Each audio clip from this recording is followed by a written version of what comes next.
In the summer of 1097, the First Crusade faced its greatest test. A massive army of European knights and pilgrims had crossed into the blazing plains of Anatolia, marching toward the Holy Land with faith in their hearts and exhaustion in their bones. They thought victory at Nicaea had proven their strength. But just days later, on the open fields near a place called Dorylaeum, they would learn what true survival meant.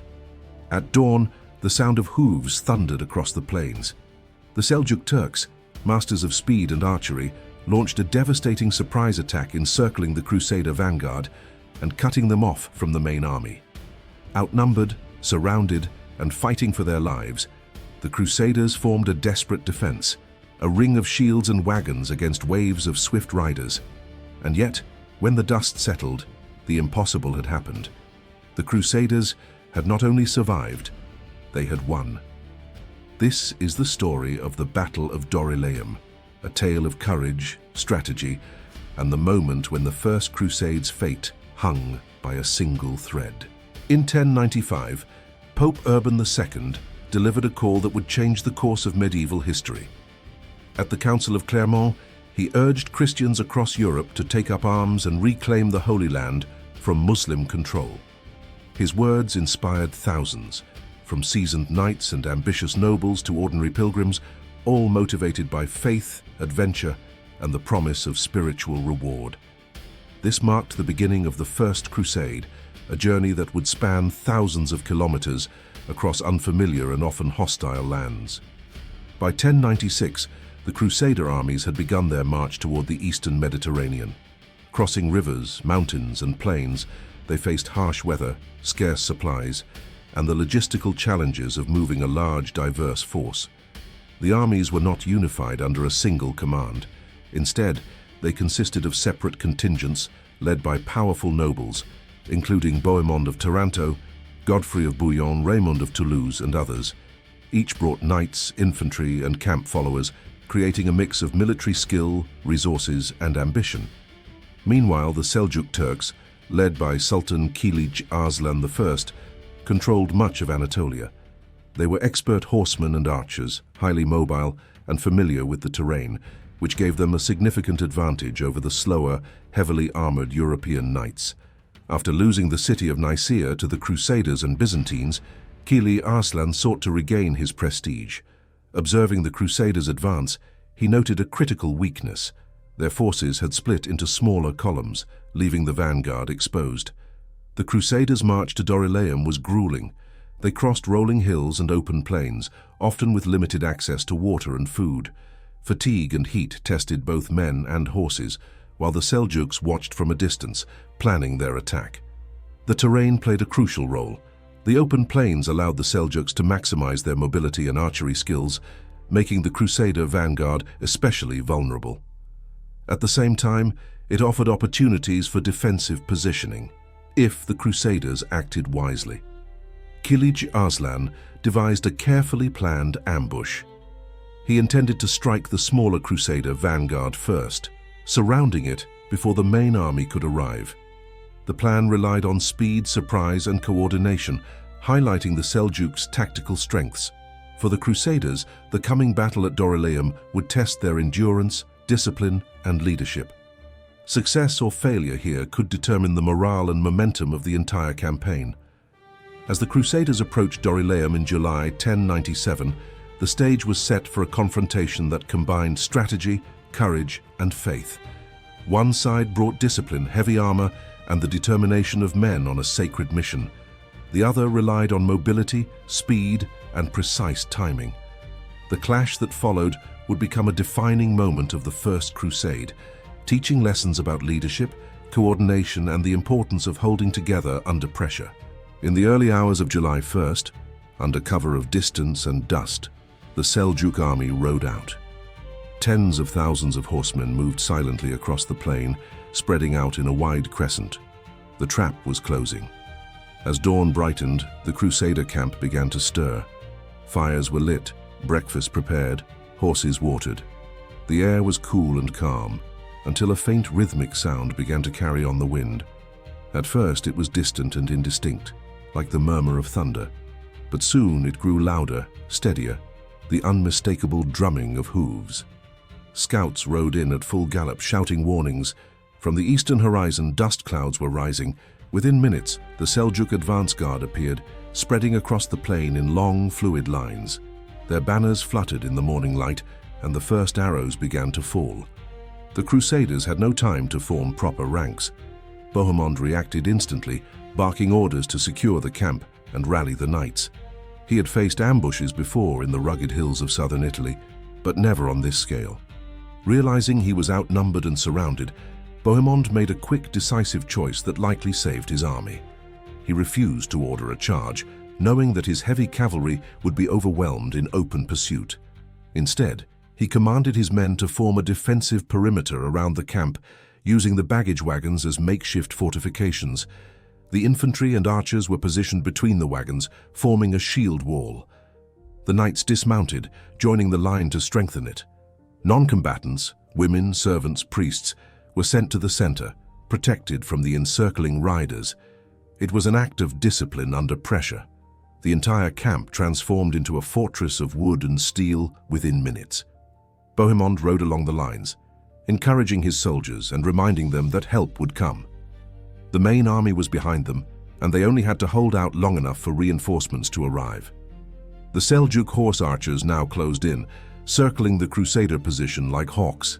They loosed wave after wave of arrows, each rider firing while galloping at full speed. The air above the camp was filled with the sound of bowstrings and the hiss of countless arrows. To the crusaders inside the perimeter, it must have seemed as if the very sky was raining shafts. But their shields and armor held firm. The knights crouched beneath their shields, while the crossbowmen returned fire when they could, targeting exposed riders. Kilij Arslan's strategy was not to storm the camp, at least not yet. His goal was to exhaust and demoralize the Crusaders, forcing them to break formation or waste their strength on futile charges. The Seljuk's light cavalry kept up a relentless rhythm of attack and withdrawal, surrounding the camp completely by mid-morning. Contemporary chroniclers described the noise as overwhelming. The constant thudding of hooves, the shouts of commands in different tongues, the hum of arrows striking shields. Dust clouds rose around the camp, blurring the sunlight and turning the air into a golden haze. Inside the Crusader perimeter, conditions were tense but controlled. Bohemond's lieutenants, Robert of Normandy, Tancred, and Robert of Flanders, each took responsibility for sections of the defense. Priests walked among the soldiers, holding up crosses and offering blessings. When morale began to waver, Bohemond ordered his trumpeters to sound, not for attack, but as a sign of courage and unity. The echo of horns rolled across the plain, answering the Seljuk war cries with the steady rhythm of defiance. Hour after hour, the Crusaders endured the assault. Whenever a section of the line faltered, Bohemond's knights reinforced it. When horses panicked or men faltered under fatigue, their comrades stepped forward to fill the gaps. Though the Seljuk's arrows caused disruption, their attacks could not break through the improvised barricade. The heavy shields, wagon walls, and chainmail absorbed much of the impact. The Seljuks were masters of maneuver but not of sieges, and Bohemond had turned the open plain into a fortress. Still, the situation was perilous. The Crusaders were running low on water. The sun climbed higher, heat shimmered off the metal armor, and exhaustion began to set in. If help did not arrive soon, the defense could not last. Around midday, Bohemond's sentries spotted something on the far horizon. Faint glimmers of metal, flashes of movement. At first they feared it was another wave of enemies, but soon the truth became clear. The banners of Godfrey of Bouillon were approaching.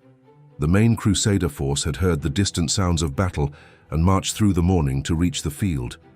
Their arrival would change everything, but at this point in the fight, Bohemond's men didn't know how close they truly were. Inside the defensive ring, word spread quickly. Reinforcements are coming. The weary soldiers raised their shields and cheered, the sound rolling across the field like a wave. For the first time all day, the balance of hope shifted. Sultan Kilij Arslan, from his vantage point overlooking the battle, realized that something had changed. His scouts reported dust rising to the west, a sign of another large force approaching. He ordered his men to redouble their attacks, hoping to finish the Crusaders before the reinforcements could arrive. But the Crusader line would not break. Every attempt to breach the wagons met a wall of steel and resolve. The Seljuks' horses, weary after hours of continuous maneuvering, began to slow. The rhythm of their attack faltered. The stage was now set for the dramatic arrival of the Second Crusader army, an event that would completely reverse the battle's momentum. By the early afternoon, Bohemond's camp had withstood nearly 6 hours of continuous attack. The Crusaders were battered, exhausted and parched, but their formation still held. It was one of the most remarkable defensive stands of the entire First Crusade, a testament to training, discipline, and unshakable morale. To the men inside that circle of wagons, survival felt like a miracle. They had faced overwhelming numbers, surrounded on all sides, with no walls to protect them except their faith and unity. In those tense hours, the Crusaders proved that courage under fire could be as powerful a weapon as any sword or lance. From the far west, scouts reported unusual movement, a column of knights and infantry cresting the low hills. The approaching figures glinted in the midday sun, banners fluttering, trumpets sounding, unmistakable signs of the main Crusader army marching to support the vanguard. At first, some feared a trick or another Seljuk detachment, but the sight of familiar banners, those of Godfrey of Bouillon, Baldwin of Boulogne, Raymond of Toulouse, and Bishop Adhemar of Le Puy, quickly confirmed that reinforcements were arriving. The effect on Bohemond's men was immediate. Shouts of encouragement rose along the defensive perimeter. Knights raised their lances, archers steadied their aim, and infantry squared their shoulders. Relief, determination, and renewed energy surged through the camp. For the first time that day, the Crusaders felt that victory was possible. Godfrey of Bouillon, known for both courage and discipline, led the initial wave of reinforcements. Accompanied by his brother Baldwin and a contingent of seasoned knights, Godfrey's approach was calculated and precise. Unlike the vanguard, which had been pinned in place, Godfrey could choose the timing and angle of attack. The moment his cavalry neared the Seljuk lines, they struck the enemy's flank. The sudden, concentrated charge forced the Seljuks to divert forces away from the encirclement to meet this new threat. What had been a perfect ring of attackers around Bohemond's camp began to stretch and loosen. Godfrey's arrival did more than strengthen the defense. It shifted the initiative. The Seljuks, who had been dictating the pace and location of combat, now faced pressure from an unexpected direction.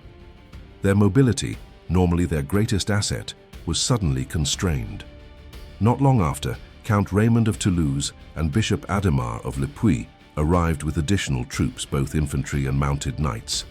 Their numbers reinforced Godfrey's initial contingent and widened the front against the Seljuks. Adhemar's presence had a symbolic as well as tactical impact. Carrying the papal cross, he reminded the Crusaders that their mission was sacred and that they were part of a larger purpose. His speeches and prayers reinvigorated the soldiers, particularly the foot soldiers and camp followers who had endured hours of relentless attack. With Raymond's men in position, the Crusaders could now organize a coordinated counterattack. The vanguard, once isolated, was no longer alone. Lines of knights prepared to charge, infantry reinforced the perimeter, and crossbowmen ready to push the Seljuks back further. Bohemond, Godfrey, Raymond, and their lieutenants quickly synchronized their forces. The plan was simple, yet effective. Hold the center. The camp remained the anchor, shielding non-combatants and preventing collapse. Strike the flanks. Cavalry from the reinforcements would target the Seljuks' wings, where mobility was most constrained. Pressure the retreat path. If Kili Arslan's forces could be pushed toward less favorable terrain, the encirclement would collapse. For the first time, the Crusaders were dictating the battle. The Seljuks, who had spent the morning in control, were forced onto the defensive. Sultan Kilij Arslan recognized the danger immediately. His forces were highly mobile, but they could not withstand a concentrated assault on multiple fronts. The Seljuk tactic of surrounding and exhausting the enemy had failed. The enemy now had numbers, cohesion, and renewed energy. Faced with the risk of being trapped themselves, the Sultan made the calculated choice to withdraw in an orderly fashion. Seljuk units began to pull back strategically, using their traditional hit-and-run tactics to cover the retreat. Their mobility allowed them to leave the battlefield without a complete rout, but the initiative had passed decisively to the Crusaders. By mid-afternoon, the plains around Dorylaeum quieted. Bohemond's vanguard, once isolated and under threat of destruction, had been reinforced and reorganized. The Seljuks retreated in good order, leaving the field in crusader hands. Though there had been no dramatic storming of walls or mass charges, the battle had been won through discipline, timing, and coordination. The vanguard's endurance and the reinforcements' timely arrival demonstrated the importance of unity and leadership in medieval warfare. The Crusaders had learned a critical lesson. Even the most experienced and mobile foes could be overcome through resilience, planning, and coordinated action. The First Crusade would continue deeper into Anatolia with renewed confidence and a reputation for both determination and faith that would precede them in the lands ahead. The arrival of reinforcements at Dorylaeum was not just a tactical victory. It boosted morale across the crusading army, proved the value of cooperation between contingents, and demonstrated the importance of leadership at multiple levels. For the Seljuks, it was a lesson in underestimating an enemy. They had assumed that divided forces could be destroyed piecemeal, yet the Crusaders' resilience and ability to coordinate under pressure made the difference. This turning point at Dorylaeum would echo throughout the First Crusade, shaping strategies, alliances, and the confidence of those who marched all the way to Jerusalem. The Battle of Dorylaeum was not only a dramatic clash of armies, but also a study in medieval strategy, leadership, and decision-making under pressure. The outcome was determined less by brute force than by the choices made by commanders on both sides, decisions that emphasized discipline, coordination, and timing. Bohemond of Taranto's role in the early hours of the battle exemplifies calculated leadership under stress. Facing a numerically superior and mobile enemy, he chose defense over rash offense. Key decisions included forming a wagon perimeter, using the army's wagons as a temporary fortification, created a secure center for non-combatants and a stronghold for soldiers. Organizing infantry and knights efficiently, Bohemond distributed his forces to maximize coverage, assigning experienced knights to critical points while keeping crossbowmen and infantry ready to respond. Maintaining morale, he personally encouraged the troops, ensured religious leaders supported morale, and instilled confidence that reinforcements were on the way. Bohemond's leadership demonstrates that preparation and structure can compensate for numerical disadvantage. His calm under pressure prevented panic and allowed the Crusaders to survive until help arrived. The arrival of Godfrey of Bouillon and Raymond of Toulouse illustrates the importance of timing in medieval warfare. Godfrey executed a rapid flanking maneuver upon reaching the battlefield, striking the Seljuk lines from an unexpected direction. His disciplined cavalry leveraged speed and shock, relieving pressure on the vanguard. Raymond, supported by Bishop Adhemar, reinforced both the center and flanks, giving the Crusaders enough mass to organize a counterattack. The combined effect of these leaders shows that reinforcements are not just numbers, they are a strategic tool. Coordinated action amplified the defensive efforts of Bohemond's vanguard, turning the battle's momentum. The Battle of Dorylaeum was over, but its echoes would resonate far beyond the sunlit plains of Phrygia. The Crusaders had survived a near-catastrophic ambush, turned the tide with timely reinforcements, and forced the Seljuks to retreat in good order. The aftermath of this confrontation would shape the First Crusade in profound ways, influencing strategy, morale, and the confidence of both armies. For the Crusaders, the victory at Dorylaeum was transformational. Morale boost. Soldiers who had endured hours of encirclement now understood the power of unity and discipline. The vanguard's endurance and the timely arrival of Godfrey, Raymond, and their forces became legendary examples of courage under pressure. Chroniclers noted that confidence surged through the ranks. Even the most hesitant knights and foot soldiers were inspired to continue the arduous march toward Jerusalem. Reinforced reputation, news of the victory spread quickly. The Crusaders were seen as resilient, organized, and capable of overcoming even overwhelming odds. Local towns and cities along the Anatolian route began to view them with a mixture of caution and respect, sometimes offering supplies or safe passage rather than resistance. Strategic momentum. Dorylaeum cleared the road deeper into Anatolia. The Seljuks had retreated eastward, leaving territory under Crusader control more secure, and allowing the army to regroup and continue the march toward Antioch. The victory demonstrated that the Crusaders could survive and thrive, even in enemy territory. For Sultan Kilij Arslan I and his forces, Dorylaeum was a lesson in both caution and adaptability. Loss of initiative. The Seljuks had intended to destroy the vanguard and dominate the Crusaders, but the arrival of reinforcements nullified their ambush. Kilij Arslan was forced into a strategic withdrawal, showing that mobility alone could not guarantee success against coordinated forces. Psychological impact. The inability to decisively defeat the Crusaders damaged Seljuk prestige. While their army remained formidable, the awareness that the Crusaders were resilient, disciplined, and supported by effective leadership changed the way the Seljuks approached future encounters. Shift in tactics.